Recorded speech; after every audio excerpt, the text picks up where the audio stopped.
Hey, hey, hey! Welcome to Module 1.1 of Start My Own Preschool or Start My Own In-Home Childcare, where being a teacher means being a boss. My name's Molly Minkin, and I own an amazing in-home preschool, and throughout this training, I'm going to show you how to open up your own amazing in-home preschool or childcare. During my career as a preschool teacher, I always worked for someone else, and I was always at the bottom of the totem pole because although I did have over 100 credit hours towards an early childhood degree, I never actually finished my degree. So, as you can imagine, the pay for me was not very great anywhere I worked. And honestly, it just didn't seem like it would make sense to finish my degree since I'd only be getting paid $1 or $2 more per hour to finish it. So, as you know, it takes a lot of dedication to be a preschool or preschool teacher or child care worker.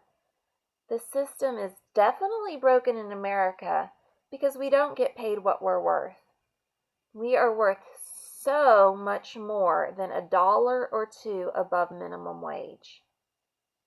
Working in a child care can guarantee you that you're never going to make as much as a teacher in the K-12 public school system. Never.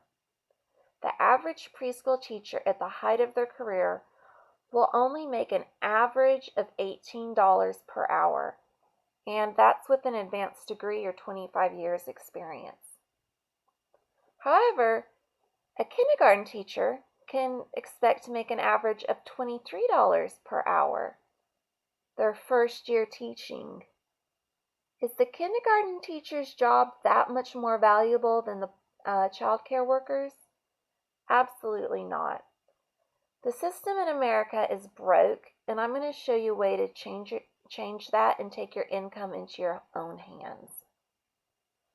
You'll be working with about half the kids and get paid 2, 3, or 4 times as much as you would be making somewhere else.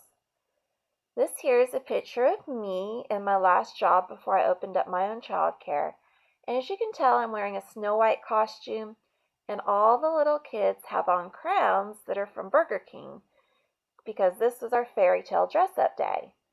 And this was the best that we could do for these kids. Get some Burger King crowns and glue some jewels onto them. There were no costumes for these students. And I was fed up. I knew I could do more for the kids if I was just given the opportunity. So that's when I decided I was going to open up my own in-home childcare. And it really opened up a whole new world. This is an everyday site at my school. The kids dress up in whatever costume they want to, and this is only a fraction of the costumes that I have for them. You're probably thinking, well, she's charging more than the other school does. No, it's the same rate. And another thing is, a lot of people make the argument that children need to be exposed to a large group of people in school so that they learn how to socialize and be part of a group. I completely agree with that for children that are in the school that are school aged. I was raised in the public school system, and so I completely agree with that for school aged children. However, at this age, it's okay for there to be 6 or 7 in a group. In fact, it's more than okay. It's how you teach kids to form a strong bond at an early age. And they also get more personal attention from the teacher. We get to work with a child one-on-one and really cater to what their learning style is.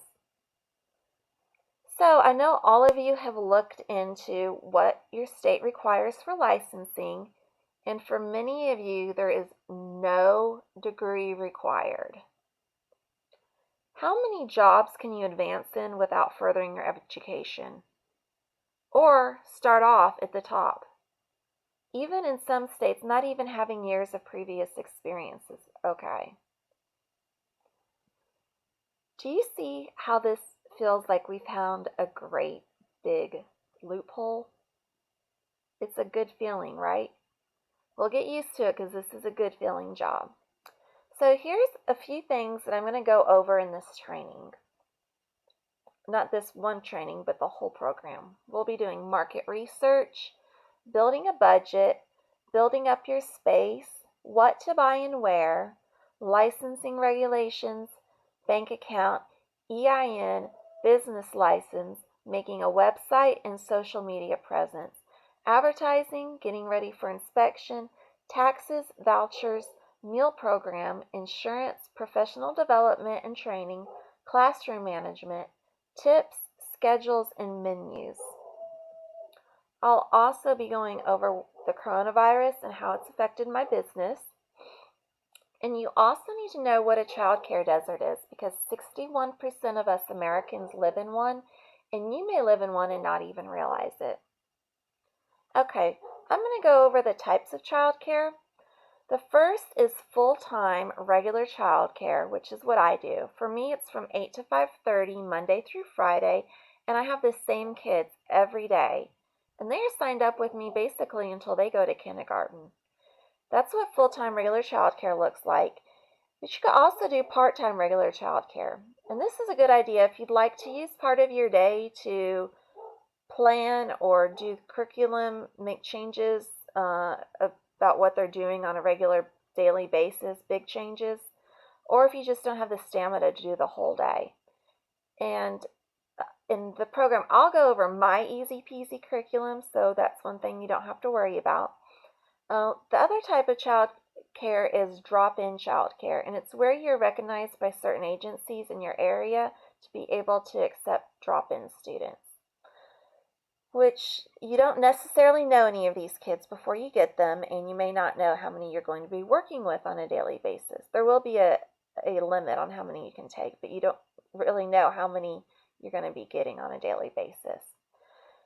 So this is often used for snow days or inclement weather days, for when parents have to work and the kids are not in school, or for parents who do already take care of their children, but they want to run a few errands or just have some alone time. And the last one I want to talk to you about is an overnight child care. And as you can imagine, the rules for this are so much different in each state. The children are sleeping the entire time, and this is for parents who work third shift and don't have anybody to watch their children while they sleep. And this is for people who are night owls, obviously, and who also don't have as much of an interest in teaching. So, what you can expect at the beginning of, or what you can expect in this training is at the beginning of each training, we'll be doing a mindset moment. And then there's also going to be directions and worksheets for you to be filling out. It's like a self-study. Real quick, I'm going to go over what the mindset moment is. It's at the beginning of each training, and the purpose of the mindset moment is to make sure you are motivated, dedicated, and disciplined. It's to clear the noise and the negative thinking that can surround you at any given time. And the main thing I hope that you come away with from this training is the discipline to stay in a positive, can-do, adaptable, and overall happy mindset. It's crucial to starting your business and also working with children on a daily basis. Okay, I'll be providing worksheets for you to print out, and you can either print, or to fill out, I'm sorry. You can then print them out and fill them in manually and upload them, or you can fill them out on your computer in Adobe PDF and upload them.